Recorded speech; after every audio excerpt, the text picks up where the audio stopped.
चलिए आज हम लोग पढ़ेंगे वर्ग 6 का अध्याय 7 में प्रारंभिक राज्य जो चैप्टर है उसका कुछ भाग बाकी है, जैसे मगध का उत्थान। ठीक है, आज हम लोग पढ़ेंगे मगध का उत्थान। मगध का उत्थान किस कारण से हुआ, उसका मुख्य कारण क्या था। ठीक है, इसी को हम लोग देखें, जिसमें पहला कारण था आर्य जाति पर लगने वाला जो सामाजिक प्रतिबंध था। ठीक है, आर्य जाति पर लगने वाला सामाजिक प्रतिबंध, इससे मगध वाले मुक्त थे। मतलब मगध वाले आर्य जाति के नहीं थे, इसलिए वो आर्य जाति में जो भी ब्राह्मणवादी व्यवस्था था, जो वहाँ पे सामाजिक रीति रिवाज था, वो सब इस पे लगता नहीं था। तो इस कर्मकांड, ब्राह्मणवादी कर्मकांड और सामाजिक गतिविधि से ये मुक्त थे। इनका आचरण अलग तरह का था। अब देखिए दूसरा, मगध के दोनों राजधानी प्राकृतिक रूप से सुरक्षित था। आपको पता होगा कि मगध का दो राजधानी था। प्रारंभ में गिरिब्रज था। ठीक है,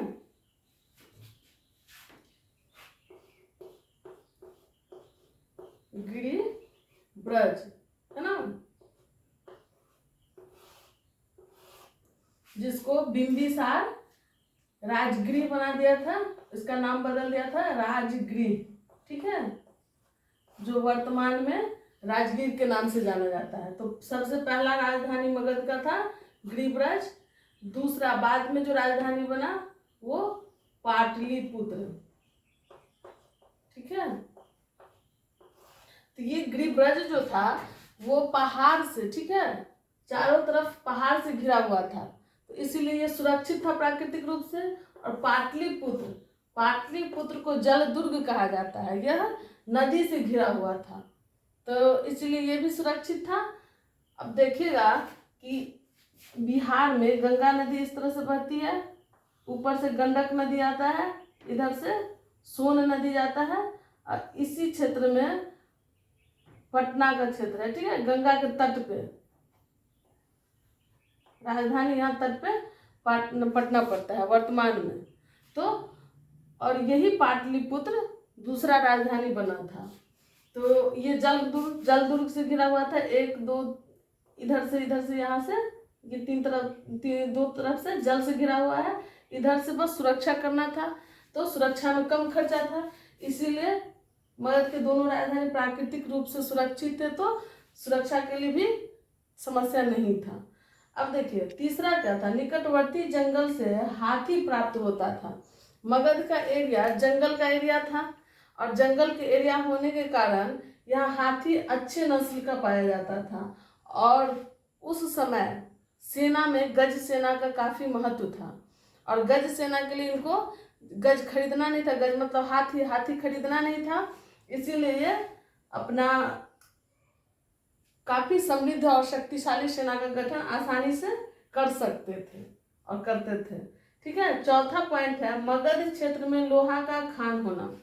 ऐसा पाया गया कि उत्तर वैदिक काल में आकर के मगध क्षेत्र में लोहा का खोज हुआ। ठीक है, लोहा का खोज सबसे पहले इधर ही बिहार के क्षेत्र में ही हुआ, और लोहा का खोज हो जाने के कारण यहाँ पे अच्छे किस्म का औजार बनने लगा, अच्छे किस्म का कृषि का उपकरण बनने लगा, और युद्ध के लिए भी औजार सब आसानी से बनता था, तो इसीलिए इस क्षेत्र का विकास आसानी से हुआ। अब गंगा नदी, अब देख लीजिए यहाँ पे कि गंगा नदी एकदम पटना के किनारे, पाटलिपुत्र के किनारे में था, है ना, पाटलिपुत्र गंगा नदी के किनारे में बसा हुआ था।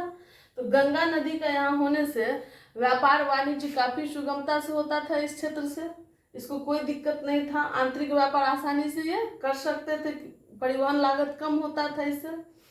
अब जब इतनी सारी व्यवस्थाएं थी तो स्वाभाविक है कि उद्योग धंधे भी अच्छे होंगे। तो आप छठा कारण में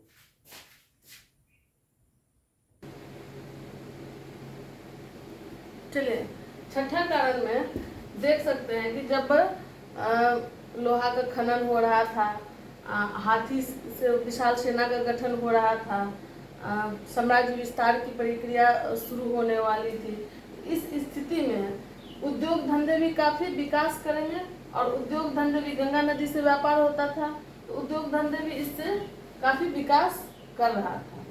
अब अगला जो महत्वपूर्ण पॉइंट है वो है 7वां पॉइंट, योग्य शासक का क्रम बना रहा। हम लोग आगे देखेंगे कि मगध साम्राज्य का जो विकास हुआ, जो मगध महाजनपद से साम्राज्य का रूप धारण किया, उसमें सबसे महत्वपूर्ण भूमिका, सारा संसाधन रहेगा ही, लेकिन अगर उस संसाधन का उपयोग सही तरीका से नहीं किया जाएगा तो फिर उस संसाधन का कोई महत्व नहीं रह जाता है। तो जब योग्य शासक ही नहीं बने रहेंगे, अयोग्य शासक हो जाएंगे, तो कोई भी अच्छा संसाधन वाला भी साम्राज्य बहुत जल्दी पतन हो कर जाता है। तो यहाँ एक समझिए कि यहाँ एक प्रकार का मतलब ऊपर वाला कहीं असीम कृपा था कि यहाँ का हर चीज यही बता रहा था कि मगध को उत्थान करना ही है, ठीक है। जिसमें प्राकृतिक रूप से राजधानी का सुरक्षित होना, प्राकृतिक रूप से हाथी का उपलब्ध होना, लोहा का खान इसी क्षेत्र में होना, गंगा का सुगम क्षेत्र होना, तो सारे प्राकृतिक स्रोत एक दूसरे को समर्थन देकर के मगध साम्राज्य को ऊपर उठाने में महत्वपूर्ण भूमिका निभा रहा था। जिसको मोती, जैसे धागा में मोती पहनाते हैं ना, तो उसी तरह से सभी मोती को एक धागा में बांधने का काम कौन किया? योग्य शासक, ठीक है। तो योग्य शासक के बारे में हम लोग पढ़ेंगे। 7वां पॉइंट में आप आराम से डाल सकते हैं इसको, योग्य शासक का क्रम बना रहा। तो मगध का उत्थान का हम लोग 6 कारण देखेंगे, 7 कारण देखेंगे। पहला देखेंगे कि इस पे आर्य की जो सामाजिक रीति रिवाज थी उसको प्रतिबंधित नहीं किया गया था मगध वाले लोगों पे। दूसरा था यहाँ प्राकृतिक रूप से जंगल से हाथी प्राप्त, प्राकृतिक संसाधन, प्राकृतिक रूप से यहाँ पे दोनों राजधानियाँ सुरक्षित थी। घने जंगल होने के कारण हाथी प्राप्त हो जाता था आसानी से, जिससे गज से न बनता था। चौथा देखेंगे कि यहाँ पे लोहा का खदान था। 5वां देखेंगे कि गंगा नदी होने के कारण यहाँ व्यापार वाणिज्य में सुविधा था। 6ठा देखेंगे कि उद्योग धंधा विकास कर रहा था। 7वां देखेंगे योग्य शासक का क्रम बना हुआ था, ठीक है। तो मगध का उत्थान का ये सब कारण था। अब हम लोग आगे पढ़ेंगे कि योग्य शासक में किस किस प्रकार से शासक रहे और किस किस प्रकार से मगध महाजनपद को साम्राज्य की ओर लेके चले। इसी का हम लोग आगे अध्ययन करेंगे, ठीक है।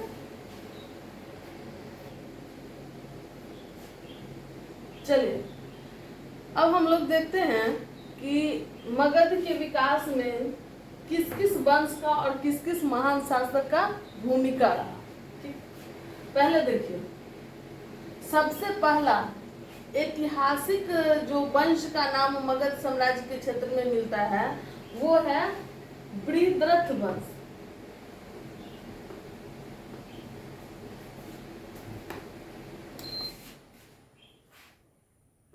बृहद्रथ वंश, ठीक है।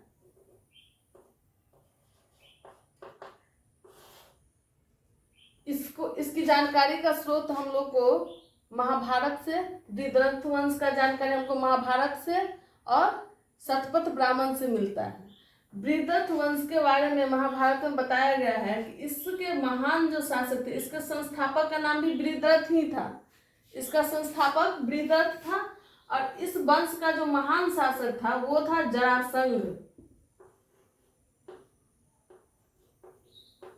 जरासंध, महाभारत में इस जरासंध के बारे में कहा गया है कि कृष्ण के समकालीन थे।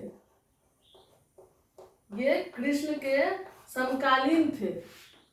तो कोई बृहद्रथ वंश था जिसके राजा जरासंध थे, और जो कृष्ण जिस समय मथुरा में थे उस समय जरासंध यह मगध क्षेत्र में शासन कर रहा था। चलिए अगला हम लोग देखेंगे हर्यंक वंश।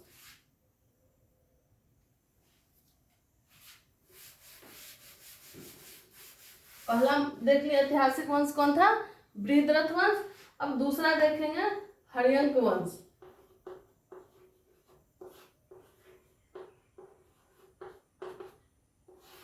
हर्यंक वंश के संस्थापक थे बिंबिसार।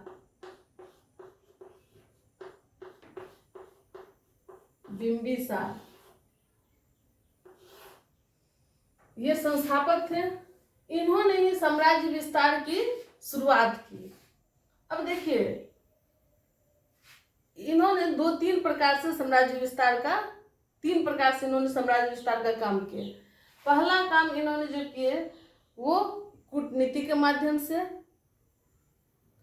दूसरा वैवाहिक संबंध, वैवाहिक संबंध भी कूटनीति में ही रख लीजिए, वो भी कूटनीति ही कहलाएगा।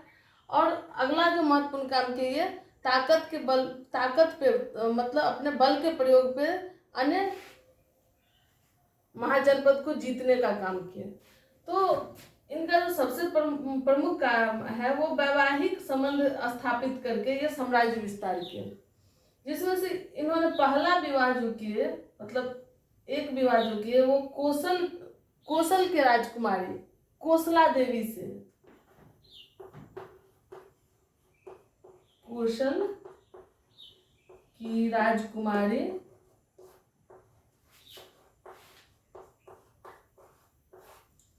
कोसला देवी।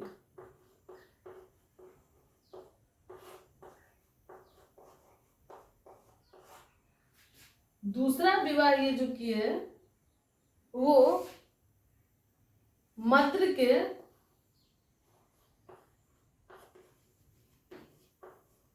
राजकुमारी क्षेमा से किए। उनका नाम था क्षेमा। मद्र की जो राजकुमारी थी जिनका नाम था क्षेमा। तीसरा विवाह ये किए बज्जी संघ के राजकुमारी से, बज्जी संघ जो बिहार में ही था, वर्तमान बिहार का क्षेत्र, ठीक है। बज्जी संघ के राजकुमारी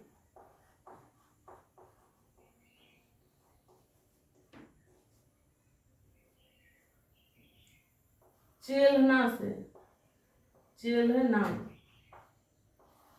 इनका नाम था चेलना, ठीक है।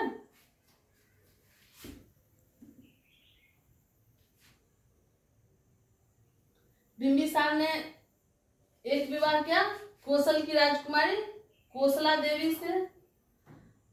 दूसरा विवाह के मद्र, ये पंजाब क्षेत्र के आसपास में मद्र था, पंजाब में मद्र था। ये कौशल जो हम लोग 16 महाजनपद पढ़े उसमें कौशल महाजनपद भी पढ़े, तो कौशल महाजनपद की राजकुमारी कोसला देवी से शादी के। यहां से इनको दहेज में काशी मिला, दहेज में, ठीक है, काशी मिल गया।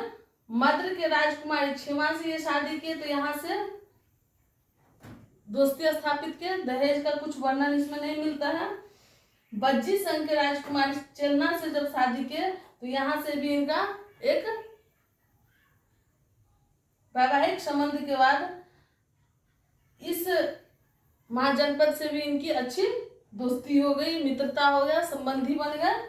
अब देखिए इस तरह से 3 क्षेत्र से इनके पारिवारिक संबंध जुड़ गए। अब इन्होंने अगला काम जो किए अवंती के साथ युद्ध करने का।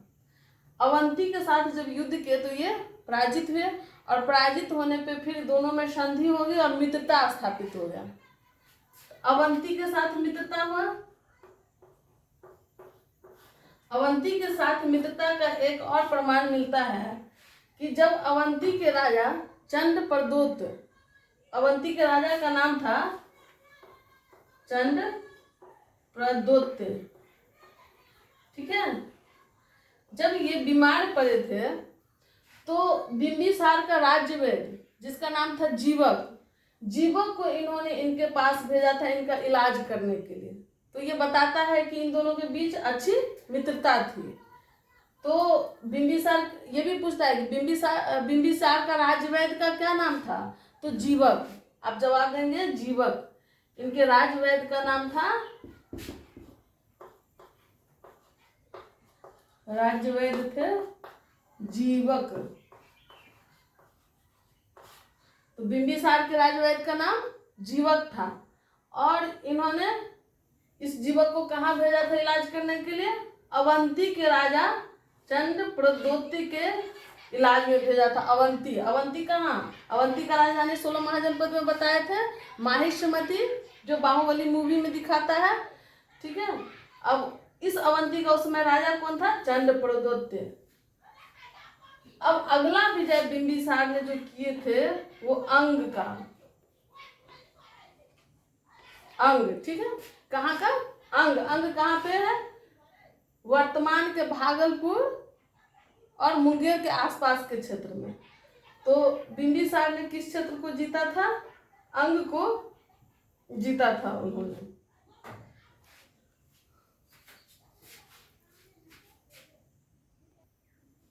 चले, हम लोग पढ़ रहे थे कि बिंबिसार ने अंग को जीता और अंग का उस समय राजा था ब्रह्मदत्त। जब इन्होंने जीता तो उस समय नाम था ब्रह्मदत्त। पूछता है कि जब बिंबिसार ने अंग को जीता तो उसमें अंग का राजा कौन था? ब्रह्मदत्त। चलिए, अब हम लोग पढ़ते हैं, बिंबिसार का साम्राज्य विस्तार देख लिए। अब हम लोग पढ़ेंगे बिंबिसार का पुत्र अजातशत्रु का।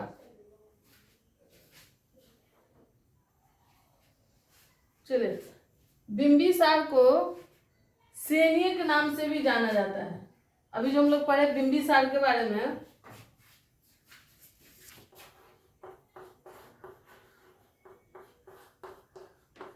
बिंबिसार, बिंबिसार को सैनिक इस नाम से भी जाना जाता है। इसके पुत्र थे अजातशत्रु।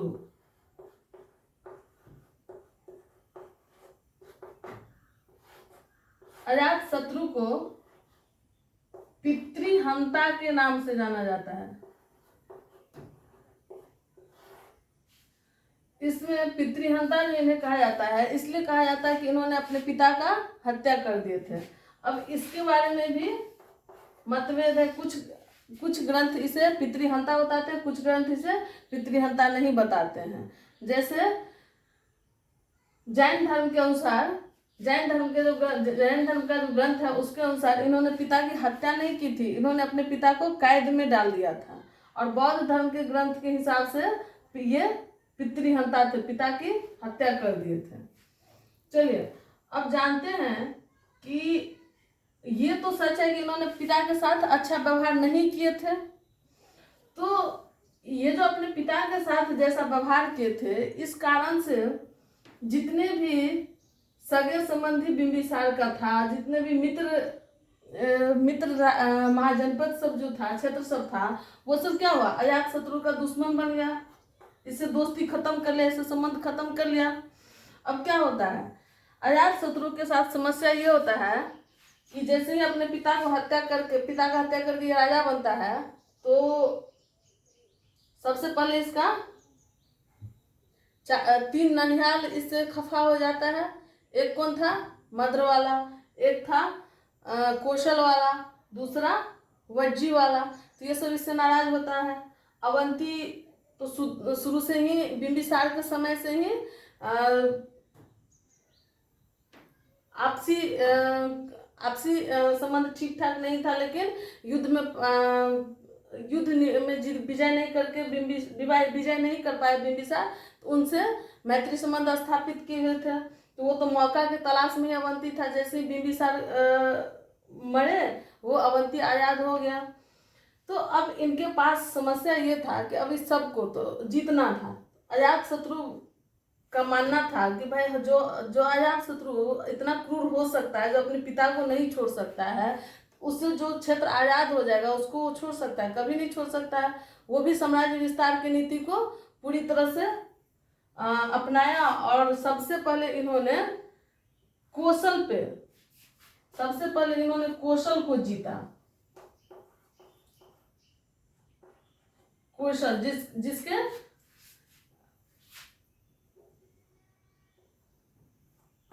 कौशल को जीता, कौशल महाजनपद, जहाँ इनका ननिहाल भी था, जो जहाँ पे बिंबिसार ने शादी किए थे कौशला देवी से।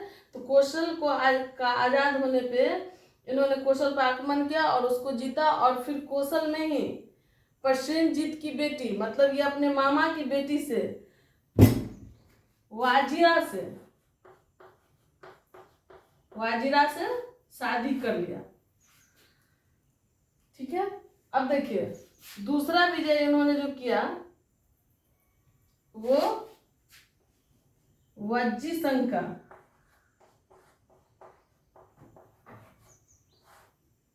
वज्जीसंघ का, जिसकी राजधानी थी वैशाली। दूसरा विजय इन्होंने वज्जीसंघ में किया। वज्जीसंघ को जितना आसान इतना नहीं था, वज्जीसंघ काफी शक्तिशाली था। तो इसके लिए इन्होंने गौतम बुद्ध से विचार विमर्श किए कि वज्जी को कैसे जीता जाए। अजातशत्रु बौद्ध धर्म को मानने वाले थे। अजातशत्रु ने वज्जी संघ को जीतने के लिए गौतम बुद्ध से विचार विमर्श किए और गौतम बुद्ध ने बताया कि जब तक वज्जी संघ में एकता बनी रहेगी, जब तक वज्जी संघ के लोग नियमित रूप से बैठक करते रहेंगे, जब तक वज्जी संघ के लोग आपसी व्यवहार को अच्छा बनाए रखेंगे, जब तक वज्जी संघ के लोग महिलाओं को सम्मान देते रहेंगे, इस स्थिति में कभी भी आप वज्जी को नहीं जीत सकते हैं। तो इन्होंने अपना दिमाग लगाया अजातशत्रु और वज्जी संघ में अपना एक मंत्री को भेजा। मंत्री, ये मंत्री किसका था? अजातशत्रु का था, जिसका नाम था वत्सकार।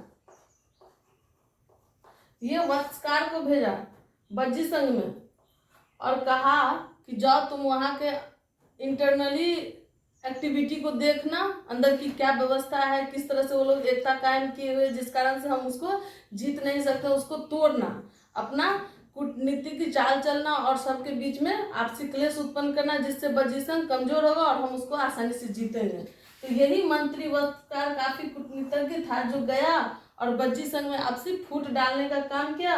फिर वज्जी संघ को जीतने का काम अजातशत्रु ने किया और आसानी से इसको जीता। इसने वज्जी संघ में जो युद्ध किया, वो युद्ध में ये दो प्रकार के हथियार का प्रयोग किए थे। एक था महाशिला कंटक। महाशिला कंटक नामक हथियार का प्रयोग किया था अजातशत्रु ने वज्जी संघ को जीतने के लिए युद्ध में, पहला। और दूसरा रथ मूसल। रथ मूसल नामक हथियार का प्रयोग किया था। ये महाशिला कंटक क्या था? महाशिला कंटक एक प्रकार का समझिए कि बड़ा गुलेल था, लकड़ी का स्ट्रक्चर बना रहता था, तो जिसमें बहुत बड़ा बड़ा त्रिपाल जैसा लगा रहता था, उसमें बड़ा बड़ा पत्थर, गोला पत्थर लगा करके उसको खींच करके रबर में लगा रहता, खींच करके छोड़ा जाता था, जो काफी दूर जाके गिरता था। तो उस तरह का ये महाशिला कंटक था। रथ मूसल, रथ जानते हैं, रथ के आगे एक पहिया के माध्यम से जोड़ दिया जाता था जो चलता था, उसके बीच में फ्रेम ऐसे लगा दिया जाता था फ्रेम के बीच में, और उसमें हंसुआ के आकार का 4-5 जितना लगाना होता था, वो तलवार जैसा काटने वाला लंबा लंबा हंसुआ जैसा काटने वाला हथियार लगा दिया जाता था। जो रथ आगे जब चलता था तो वो नाचते रहता था, ऐसे ऐसे ऐसे नाचते रहता था। नाचने के क्रम में जब सामने विपक्षी सेना के पास जाता था तो सामने में रथ से दूर है और वो विपक्षी सेना को काटते हुए जाती है, और पीछे से राजा उस रथ पर बैठा हुआ है या जो नेतृत्व का सेनापति है वो बैठा हुआ है, तो सैनिक को काटने में आसानी होती थी। इससे असंख्य सैनिक आसानी से मारा जा सकता था। तो इस तरह से रथ मूसल था। और महाशिला कंटक को समझ गए, एक तरह से समझिए बड़ा गुलेल था, रबर जैसे हम लोग छोटा गुलेल ऐसे मारते हैं ना, उसी तरह से बड़ा रहता था, एकदम रबर में लगा रहता था, बड़ा सा त्रिपाल, उसमें बड़ा बड़ा पत्थर सेट कीजिए और सीधे उसको खींच के छोड़िए जो दूर जाके फेंकेगा, उससे भी बहुत संख्या में सैनिक मरता था। तो पूछता है कि ये रथ मूसल और महाशिला कंटक का प्रयोग किसने किया था? तो अजातशत्रु ने किया था। कब किया था? तो वज्जी संघ के साथ युद्ध करने में किया था। समझ गए? अब ये दोनों क्षेत्रों को इसने पूरी तरह से अपने अधीन कर लिया विजय प्राप्त करके। अब हम लोग देखेंगे कि अजातशत्रु का बेटा है ना, इसका भी पुत्र था, उसका नाम था उदायीन। इसका नाम था उदायीन। उदायीन कुछ महत्वपूर्ण काम नहीं किए थे, बस इन्होंने बस एक काम किए थे कि ये राजधानी परिवर्तन करके, जो राजधानी पहले राजगृह था इसको बदल करके इन्होंने पाटलिपुत्र कर लिए। इन्होंने अपना राजधानी राजगृह से बदल करके पाटलिपुत्र कर लिए, उदयन। तो बस इनका यही एक महत्वपूर्ण काम है। अब अजातशत्रु ही क्या किए थे, तो इस पाटलिपुत्र पहले पाटलिग्राम था और पाटलिग्राम में सैन्य छावनी अजातशत्रु बनाए थे और इस पाटलिग्राम को इन्होंने पाटलिपुत्र उदयन ने कर लिया और राजधानी यहाँ पे बना लिया। अब चलिए अब देखते हैं उदयन के बाद का महत्वपूर्ण शासक हर्यंक वंश का कौन था। हर्यंक वंश का महत्वपूर्ण, इसके बाद का जो कोई महत्वपूर्ण एक अंतिम शासक होता है वो होता है नागदशक। नागदशक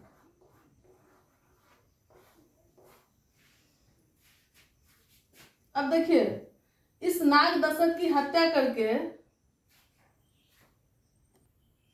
चलिए देखिए नागदशक, हर्यंक वंश का अंतिम शासक जो था वो था नागदशक। नागदशक उतना योग्य नहीं था और नागदशक का सेनापति था शिशुनाग, इसका सेनापति, ठीक है।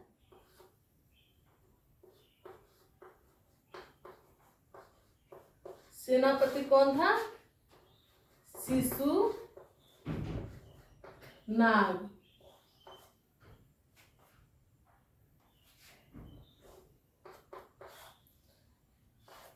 अब ये नागदशक उतना तेज तर्राक नहीं था, उतना शक्तिशाली नहीं था, उतना यो साम्राज्य विस्तार की तरफ ध्यान नहीं देते थे। तो शिशुनाग समझे कि इससे क्या फायदा, ऐसा शासक रहे, इस तो काफी कमजोर है, तो क्यों ना हम इसको अपदस्थ करके, मतलब मार करके इसको हम सत्ता अपने अधीन कर ले। तो सेनापति क्या किया, इसकी हत्या कर दी नागदशक की और ये नागवंश का स्थापना किए। नागवंश, शिशुनाग किस वंश का स्थापना किया? नागवंश का, समझ गए। और नागवंश का संस्थापक अब कौन कहलाएगा?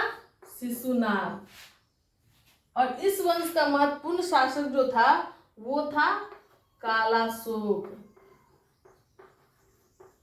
कालाशोक, इन्हीं के काल में द्वितीय बौद्ध संगति हुई थी। द्वितीय बौद्ध संगीति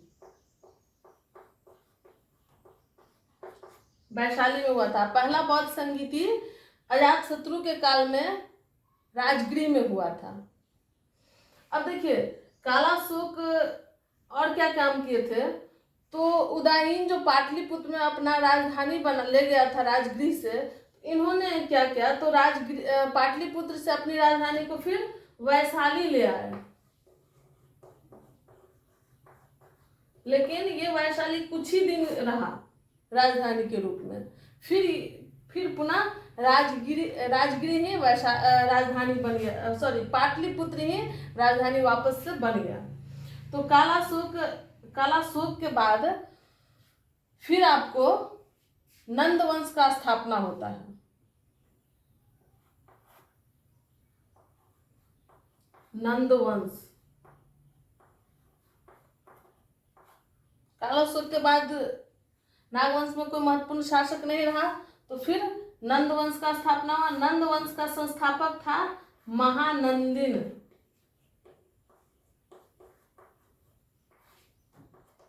महानंदिन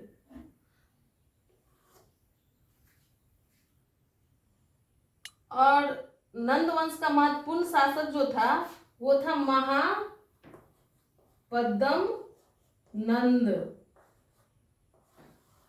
ये सर्व छत्रांतक भी कहलाते हैं।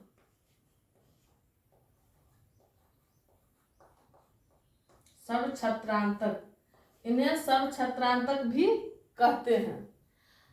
इसलिए कहते हैं सबसे ज्यादा जो मगध साम्राज्य का विकास हुआ वो इन्हीं के काल में हुआ, महापद्म नंद के काल में। इसीलिए इन्हें सर्वछत्रांतक कहते हैं। इन्होंने कलिंग को भी जीता था।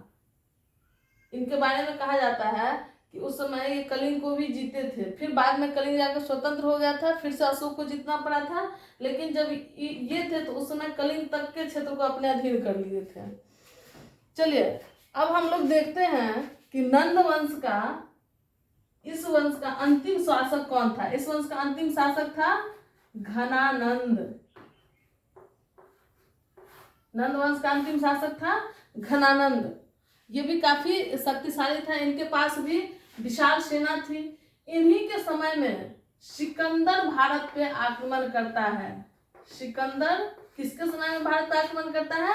घनानंद के समय में। पूछता है कि भारत पे सिकंदर किस महान शासक के समय में आक्रमण किया था? तो घनानंद के समय में। इनका आक्रमण का समय है 327 ईस्वी पूर्व या 326 ईस्वी पूर्व। इस समय के आसपास इन्होंने घनानंद के समय में आक्रमण किया था।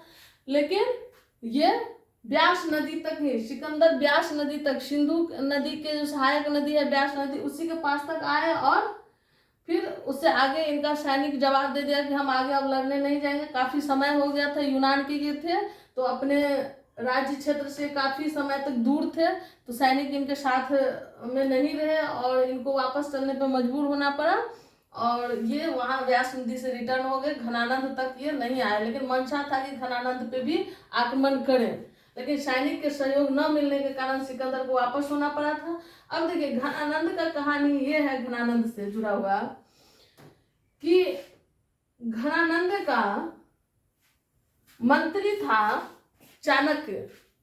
चाणक्य जिसको हम विष्णुगुप्त, कौटिल्य के नाम से भी जानते हैं। तो ये चाणक्य को अपमानित किए थे घनानंद, और चाणक्य गुस्सा होकर के, नाराज होकर के एक संकल्प लिए कि हम घनानंद को जड़ से समाप्त कर देंगे, इसके वंश को समाप्त कर देंगे। और इसी संकल्प के साथ वो मगध को छोड़े और ये पश्चिम की ओर चल दिए। रास्ते में इनको चंद्रगुप्त मौर्य मिले और चंद्रगुप्त मौर्य को ये उनके क्रियाकलाप और उनके एक्टिविटी से देखे कि ये एक बहुत ही प्रखर योद्धा हो सकता है, ये बहुत ही विद्वान हो सकता है अगर इसको सही से शिक्षित किया जाए तो चाणक्य ने चंद्रगुप्त को अपना शिष्य बना लिया और अपने अधीन तक्षशिला में रख करके उसको प्रशिक्षित किए, उसको युद्ध कौशल में परिपूर्ण किए और उसको अपने हिसाब से काफी योग्य बना करके शिक्षा दीक्षा प्रशिक्षण से फिर उनको घनानंद को परास्त करने के लिए मगध लाए और अंततः घनानंद को चंद्रगुप्त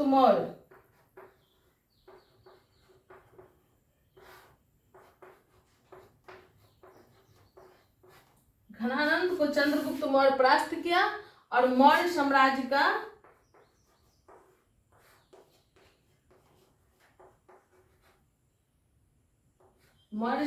का स्थापना किया। ठीक है, मौर्य साम्राज्य का स्थापना किया ये 322 ईस्वी में, 322 ईस्वी पूर्व में, 322 ईस्वी पूर्व से 185 ईस्वी पूर्व तक मौर्य साम्राज्य रहा।